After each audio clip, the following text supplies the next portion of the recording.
Dans l'actualité du 13h15, Amadou Balakere pose désormais au cimetière de Gounguin. L'artiste musicien burkinabé, décédé mercredi dernier, vient d'être inhumé ce dimanche à Ouagadougou. Grande émotion à l'occasion de cet enterrement. Images et commentaires dans ce journal. Mesdames, Messieurs, bonjour et ravi de vous retrouver. Mais tout d'abord, le Burkina Faso, pays invité d'honneur au 3e forum des investisseurs asiatiques en Afrique. Et à l'occasion, les organisateurs ont souhaité entendre le pays sur ses opportunités d'affaires. Ce sont les ministres Salifou Kaboré de l'énergie et des mines et Arthur Kafando du commerce et de l'industrie qui ont exposé ce qu'il y a de plus attractif au Faso. On suit le résumé avec Drissa Assere. Avec plus de 5% de croissance économique par an sur ces dernières années, le Burkina s'est engagé sur la voie de construction d'une économie solide et prospère. Situé au cœur de l'Afrique de l'Ouest, le pays peut servir de plateforme pour les hommes d'affaires désireux d'investir dans les zones UEMOA et CEDEAO. Il dispose à cet effet de plusieurs atouts. Des réformes ont été entreprises pour améliorer le climat des affaires. Le Burkina dispose d'un code des investissements attractif. Le code minier est en relecture. Il y a plusieurs opportunités pour lesquelles il faut choisir la destination Burkina Faso. Avec plus de 700 000 tonnes de coton par an, le Burkina se classe comme le premier pays producteur de coton en Afrique. Les secteurs des mines, des transports, des technologies sont en croissance. C'est pour toutes ces raisons que le gouvernement invite les investisseurs à choisir le Burkina. Au départ, c'était des questions, est-ce qu'on peut venir? Qu'est-ce que nous pouvons faire? Aujourd'hui, nous avons des investisseurs qui disent nous sommes déjà venus, nous avons pu rencontrer des responsables. Certains même sont allés sur le terrain, ils ont regardé, ils sont venus rendre compte à leurs responsables. Maintenant, ils sont dans les décisions d'investissement. Mais maintenant, vous savez que pour investir, il y a tout un protocole, des études qu'il faut entreprendre. Ça va prendre encore quelques temps, mais je suis confiant que les choses vont bouger assez rapidement. Maintenant, c'est à nous aussi, pas le gouvernement seulement, mais le secteur privé. Vraiment, il faut... Les autres pays, c'est ça, surtout les anglophones, ils sont très, très offensifs. Il faut que vraiment nos opérateurs économiques aussi bousculent et qu'ils aient aussi toujours le courage de venir. Et voilà, comme ils vont en Chine, comme ils vont ailleurs, je pense que c'est à cela que vraiment ils vont trouver le retour sur l'investissement dans les années à venir. Les investisseurs le font savoir, avant toute décision d'investir, ils ont besoin d'être rassurés. Les questions de gouvernance, de stabilité, de sécurité et de retour sur investissement sont primordiales. Le ministre Salif Kaboré renforce les arguments. Nous avons estimé qu'il était intéressant de leur dire de venir au Burkina Faso pour qu'ensemble on puisse réfléchir à comment développer ce secteur-là, pour augmenter donc l'offre d'énergie. Dans le secteur des mines, nous avons aussi présenté le Burkina Faso, qui est aujourd'hui le 4e producteur d'or de la sous-région, mais qui a encore des potentialités. Parce que nous devons travailler à faire du Burkina Faso pas un pays monoproduit, mais un pays donc, qui développe donc d'autres types de minéraux. J'ai parlé du zinc, j'ai parlé du manganèse, on peut parler du fer, on peut parler du nickel, on peut parler du cuivre. Et vous savez, ce sont des secteurs qui sont hautement capitalistiques. Et que la place de Singapour est une place où beaucoup d'argent circule. Et nous avons aussi demandé que les investisseurs qui s'intéressent à ce secteur-là puissent donc venir au Burkina Faso pour qu'on puisse travailler en termes d'octroi des permis de recherche, mais surtout aussi de joint venture avec des Burkinabés qui ont des permis et qui cherchent donc de l'argent pour pouvoir investir. Et au ministre Arthur Kafando de renchérir face à la centaine d'hommes d'affaires. Si les investisseurs, en particulier ceux de l'Asie du Sud-Est, choisissaient la destination Burkina Faso, les autorités les accompagneront avec des facilités et des réformes. Tout sera mis en œuvre pour faire prospérer leurs affaires. IPLC dans la commune rurale de Samba devient désormais un village administratif à compter du 30 août 2014. Une érection qui n'a pas échappé à la joie des populations du village. Elles ont exprimé ces sentiments ce samedi à l'occasion d'une grande fête. Abdul Rasmane Zongo.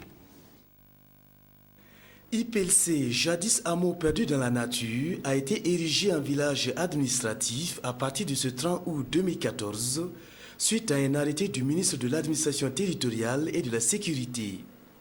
Un arrêté dont copie passe allègrement entre les mains de Madame le maire de la commune rurale de Saba et du chef coutumier de IPLC. L'on peut comprendre aisément la grande joie, variablement cadencée par discours, pas de danse, harmonie de corps, bref, prestations musicales savamment distillées par chansonniers traditionnels et artistes modernes. Ensuite de la mobilisation des fils et filles, Amis et sympathisants de IPLC, les autorités du centre ont également confirmé leur présence remarquée pour marquer et saluer l'événement. L'érection de IPLC en village administratif avec ses avantages. Sur le plan administratif, IPLC est reconnu comme un village. Avant, c'était un quartier rattaché à un village. Et vous savez que quand c'est comme ça, c'est difficile de booster le développement.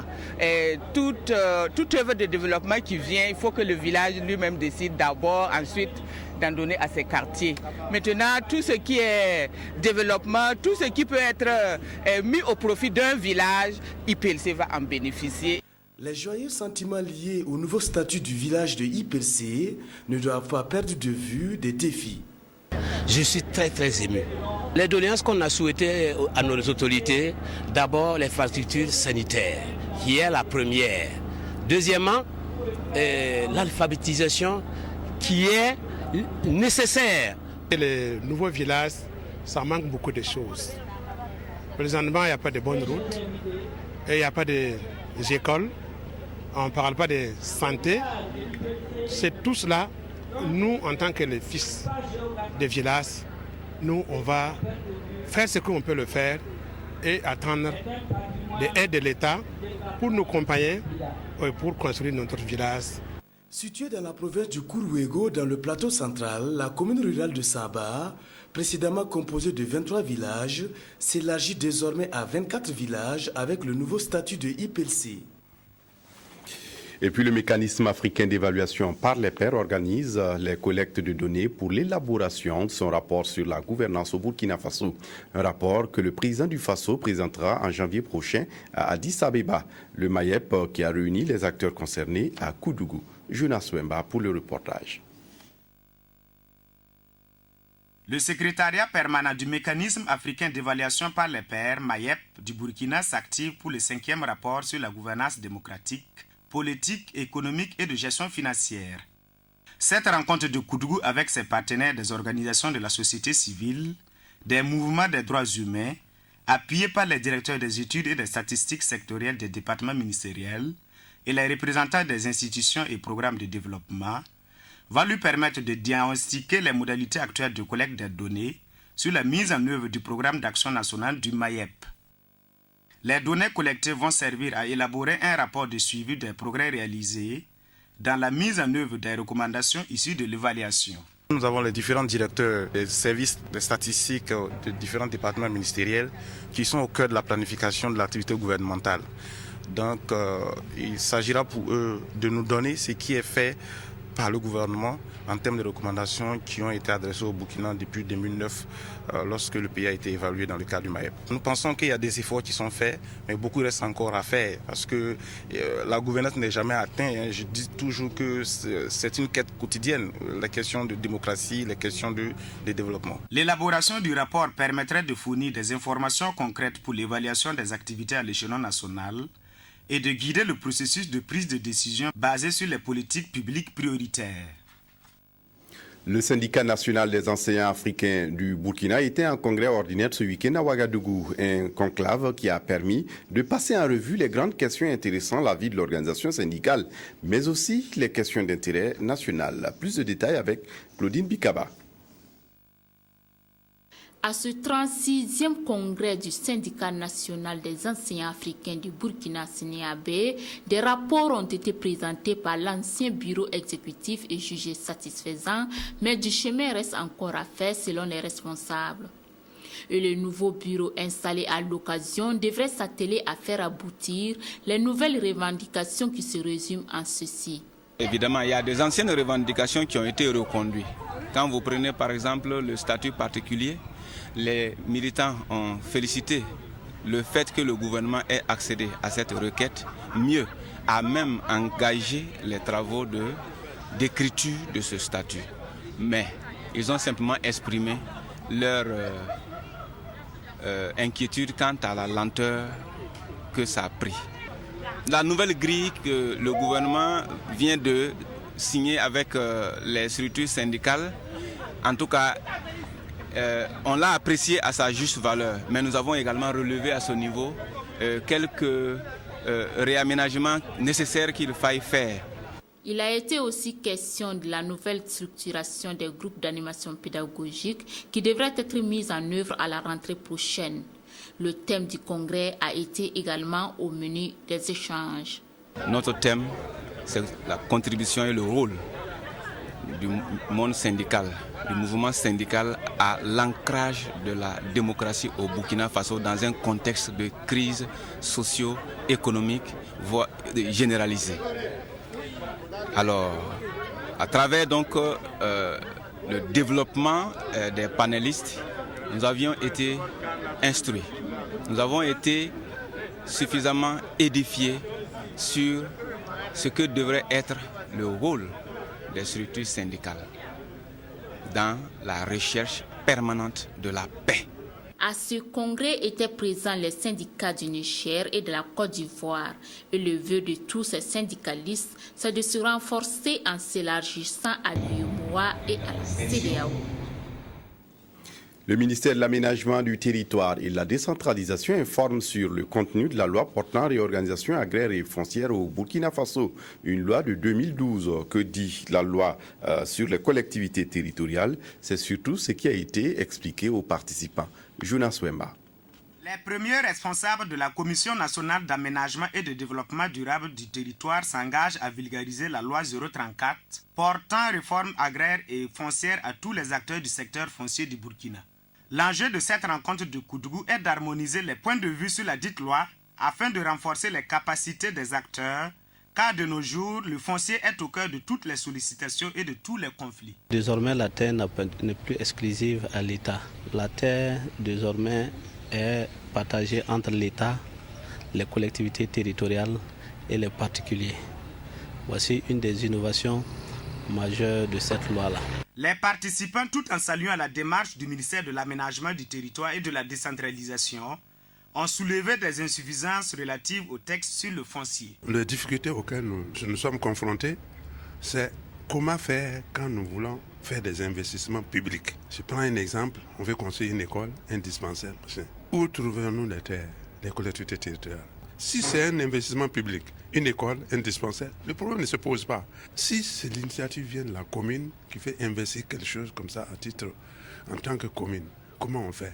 La préoccupation qui se pose avec le boom minier que le pays connaît et les grands chantiers de développement qui sont en vue, qu'est-ce qui est prévu exactement? Est-ce que si on vous exproprie votre terre, combien on vous paye exactement? À mon avis, il faut engager la discussion et puis arrêter quelque chose de clair pour tout le monde, pour que tout promoteur sache qu'est-ce qu'il faut payer et puis les populations en fonction peut-être des réalités de chaque localité, qu'on sache qui indemniser et quoi indemniser. La loi 034 du 2 juillet 2012 a été élaborée grâce au soutien de Millennium Challenge et Compte. Et la présente rencontre va permettre son appropriation par tous les acteurs de la décentralisation au Burkina Faso. Si la nécessité des lois pour gérer les questions de foncier se pose, il est vrai aussi que les questions de gestion durable des terres doivent être impératifs. Le ministère en charge de l'environnement s'occupe en effet de ces volets. Il vient d'organiser une rencontre pour diffuser les techniques et technologies simples, accessibles et peu coûteuses pour les producteurs de 5 communes du Burkina. Explication, Adama Koulibaly. C'est un moment important pour le programme national de partenariat pour la gestion durable des terres dans la région du Centre-Ouest, la formation des usagers des ressources naturelles sur les techniques et les technologies de gestion conservatoire des eaux et des sols. 50 producteurs de 5 communes, soit 10 par commune, sont retenus pour cette phase pilote. Ici, nous sommes dans la commune de Tau et l'approche est novatrice. Toutes les techniques et technologies de récupération et de conservation des terres tranchent par leur simplicité et leur accessibilité. Digues en terre, techniques de défrichage, techniques d'élagage des arbres, réutilisation des feuillages et branchages pour confectionner des digues afin de conserver la fertilité et éviter l'érosion hydrique. Le producteur n'utilise que des matériaux disponibles dans sa parcelle. Ça va beaucoup nous avantager, puisqu'il y a des techniques qu'on ne connaissait pas. Par exemple, la dernière étape, on ne le connaissait pas. C'était avec les diguettes en pierre qu'on faisait. Maintenant, à l'issue de cette formation, on a su qu'il y a d'autres techniques qui se sont ajoutées. Cette phase de formation va permettre la mise en place de champs écoles dans toutes les communes concernées. Une source d'inspiration pour tous les producteurs de la zone qui peuvent en plus compter sur la disponibilité des producteurs déjà formés pour acquérir ces nouvelles connaissances. Les terres sont déjà dégradées, les ressources sont dégradées. Alors, le troisième résultat donc, de ce sous-programme-là dit qu'il faudrait que des pratiques, des bonnes pratiques de gestion durable et équitable des terres doivent être promues, intégrant les savoir-faire locaux, les connaissances locales, dans un contexte marqué par des risques liés au changement climatique, qui sont également, n'est-ce pas, une réalité, ce n'est plus une vue de l'esprit. Cette formation des producteurs vulgarisateurs est le début d'un processus pour le programme national de partenariat pour la gestion durable des terres dans la région du Centre-Ouest.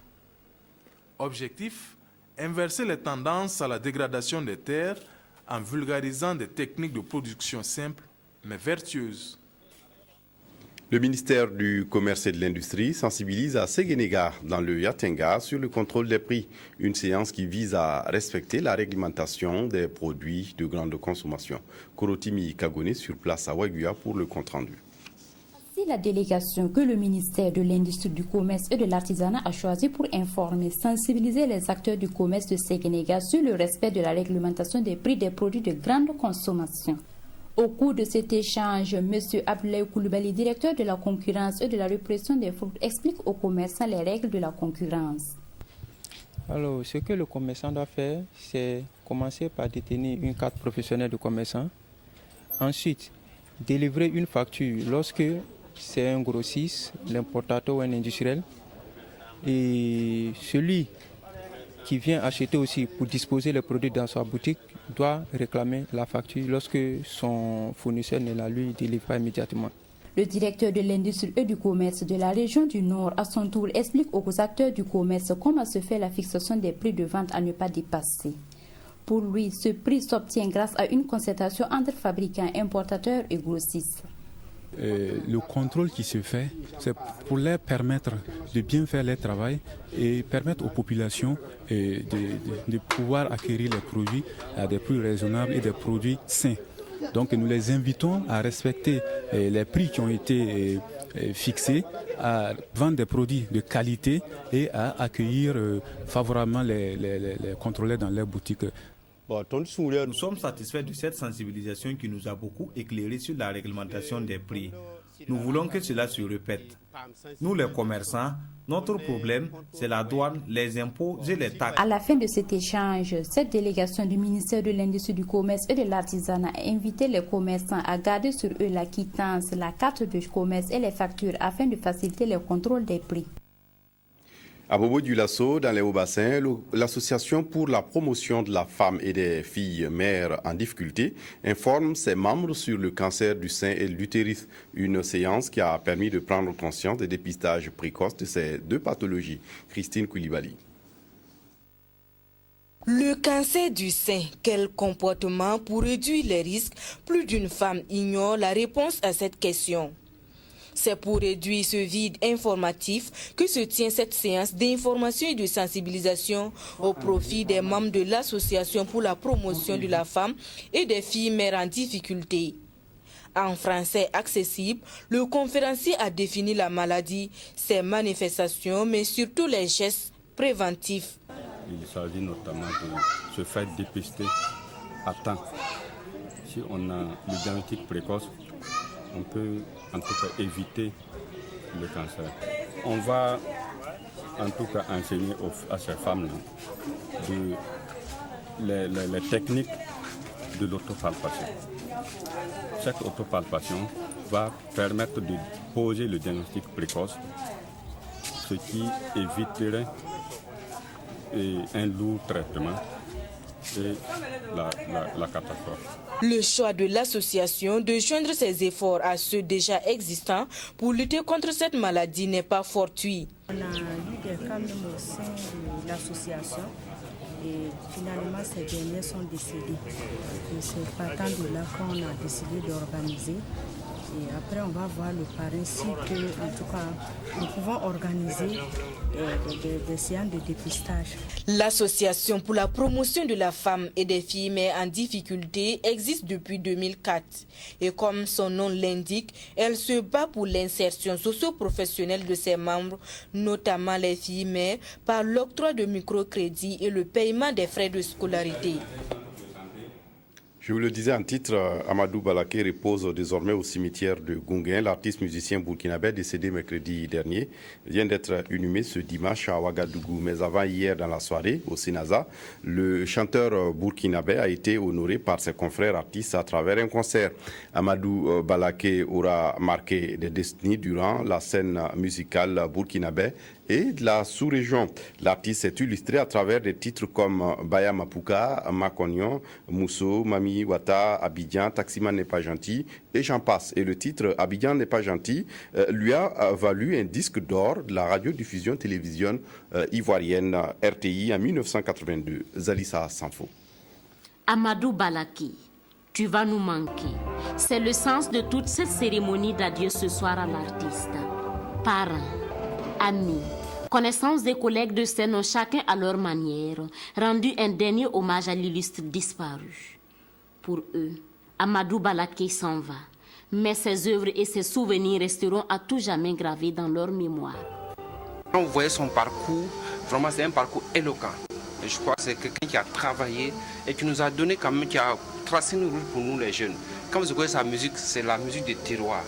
Il s'est baladé, mais il ne s'est pas laissé aller par les autres rythmiques. Balaké était quelqu'un de très cordial, quelqu'un qui faisait beaucoup d'humour. Quand vous êtes avec Balaké, vous ne pouvez pas ne pas rire. Il vous fait rire toujours. Mais c'est quelqu'un aussi qui n'admettait pas qu'on le piétine les orteils. Et à celui qui ne fut pas seulement l'artiste tant adulé par les mélomanes, apprécié par les journalistes et autres critiques, mais qui fut seulement leur grand-père. Les petits-enfants ont composé et chanté cette chanson en guise d'adieu. Auprès de ton père, tu vas beaucoup nous manquer. Grand-père Balaké, repose en paix. Amadou Balaké est parti à l'âge de 70 ans. Mais ses œuvres le feront encore vivre plusieurs années durant. Voilà, c'est tout pour ce journal. Merci de l'avoir suivi. Très bonne suite de programmes sur la RTB. Demain, une nouvelle équipe du 13h15 vous retrouve avec beaucoup de plaisir. D'ici là, excellente suite de programmes sur la RTB.